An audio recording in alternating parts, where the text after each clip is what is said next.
I am Noriko Bullfield, and this is Uncut News. If you were hoping yesterday's hearing at the CCJ would bring an end to the election drama, then you were dead wrong. The CCJ will rule next Wednesday at 3 p.m. in the case brought before it, seeking to quash the Court of Appeal's interpretation of Article 177.2 of the Constitution regarding the meaning of, quote, more votes are cast. A 42-year-old male of Allboys Town is the 13th person in the nation to die of the virus. He died at the Georgetown Public Hospital on Monday. However, his death was only announced to the media yesterday evening. The newsroom subsequently confirmed that the patient was admitted to the accident and emergency unit of the hospital and complained of shortness of breath. The police again needs your help. According to the JPF, 30-year-old Julian Arthur of Sophia, Greater Georgetown, is wanted in connection with the attempted murder of his girlfriend, 28-year-old Devlin Garraway of Number 30 Village, West Coast Police. Arthur allegedly shot the mother of three in the face on Wednesday during an argument. Garraway is currently battling for her life at the New Amsterdam Hospital. Anyone with information that may lead to the arrest of 30-year-old Julian Arthur of Sophia, Greater Georgetown is urged to contact the police on telephone number 333-2151-911 or the nearest police station. Get in touch with BMSO to find out about their deal on this Volkswagen. This 7-seater will be perfect to work as a taxi if you want to social distance away from your customers, and you will only have to pay about $70,000 monthly. Oh, great. Give them a call and start your taxi business today. They are located at Lot 9 Crow Street, Georgetown, or you can give them a call on telephone number 231-8451. BMSO Auto Sales. It's your turn to drive. Last week it was reported that a minor with a questionably racist-sounding name allegedly murdered a peacekeeper who tried to stop him from beating his wife. He has since been captured and was charged yesterday. 52-year-old Dionysus Makido, also called Niggy, appeared before the magistrate's court in Bartica to answer to the murder charge. While in police custody, Makido admitted to the murder. He was not required to plead to the indictable charge. According to the Finance Ministry, Guyana's GDP has recorded a 5.4% growth rate, with the non-oil real GDP increasing by 4.3%. This was documented in the latest end-of-year outcome report for 2019. According to the report, the estimated real GDP for 2019 was supported by significant expansions across most major sectors, including mining and quarrying, manufacturing, construction, and services. The Rona is making scammers sink to even lower lows. The Ministry of Social Protection is warning persons, especially those in Region 6, that scammers are impersonating its staff and soliciting monies from disadvantaged persons under the guise of helping them fill out the pandemic assistance application forms. They also stated that these scammers are also taking down people's personal information, including national ID card numbers. The ministry said that it has not authorized anyone to manually fill the forms out for anyone. Residents are advised to contact 227-4410 or your nearest police station. I've been told that I beg for likes too proper. I've been told instead of saying, please for a like, I should say, give me a like now. Is this true? Would that be more effective?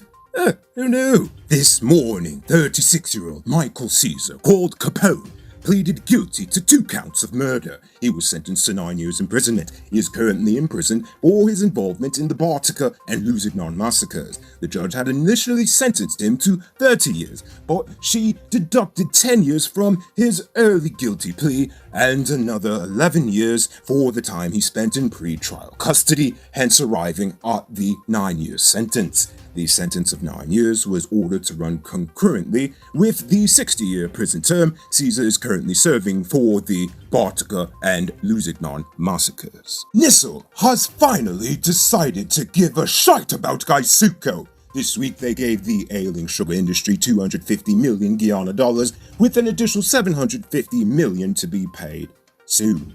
Nestle said in a release that it gave just over 9.7 billion over the past 2 years, and that is in addition to the more than 40 billion that the company received from the government directly. But Nestle then decided to get petty and told Gaisuko that it should seek to resolve its financial challenges through professional engagements with the holding company rather than to resort to, quote, petty disclosures and half-truths in the press, end quote. Oh, it sounds like Nestle don't like snitches. Get security and peace of mind by installing a GPS tracker in your vehicle. These days, you don't know what could happen with all these CG biker hijackers out and about.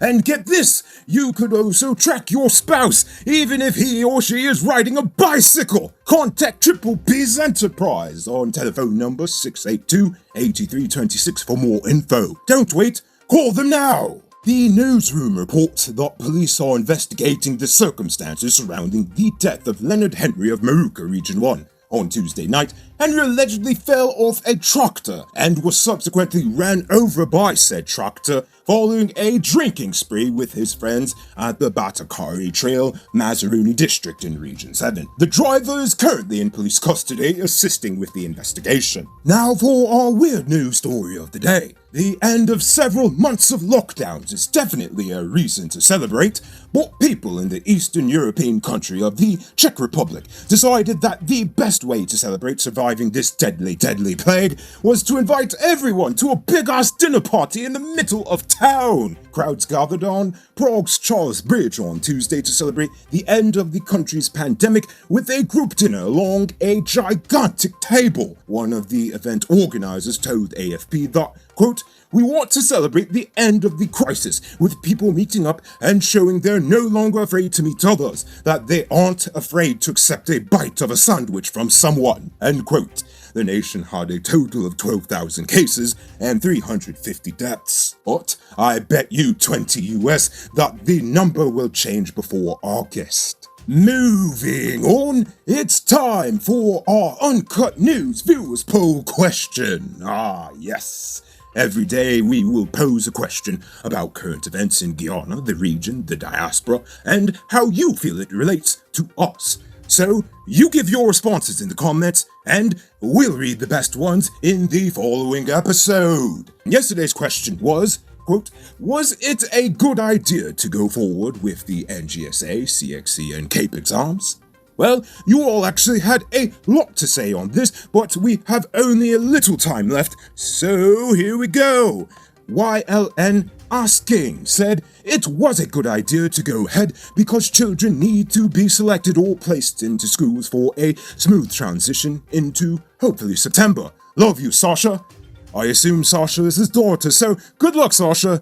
Hope the best. Lakram Jagai said it's hard to say whether the decision to conduct the exams was the best move given the fact that some reports state that the virus can at times be undetected, while it is also obvious that if everyone is examined and not found to be infected, the virus simply cannot spread, and hence all is safe. However, it is more than likely that the majority of students will be wearing cloth masks, and the science shows that only N95 and the surgical mask can prevent this virus from spreading. I think it is a 50-50 event playing out right here.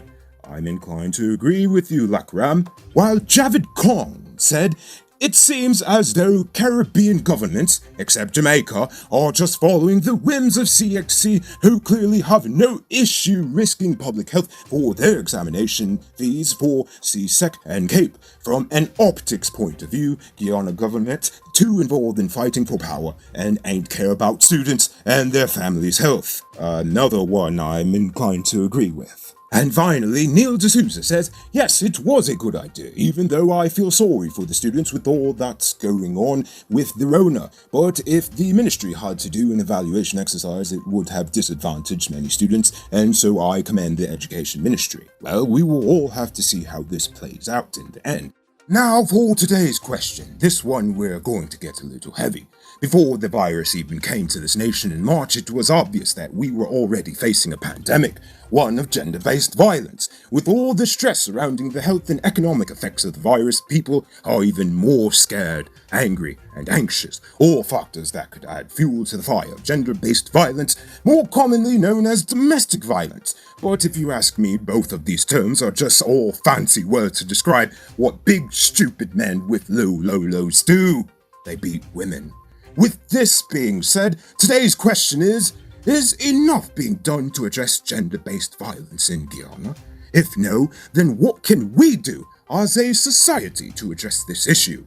Think about that question long and hard, and tell us in the comments below. If your response is good, we'll feature it in tomorrow's episode. Anyway, that's all the time we have for tonight, folks. Check us out tomorrow. Until then, I'm Noriko Bullford saying good night, folks.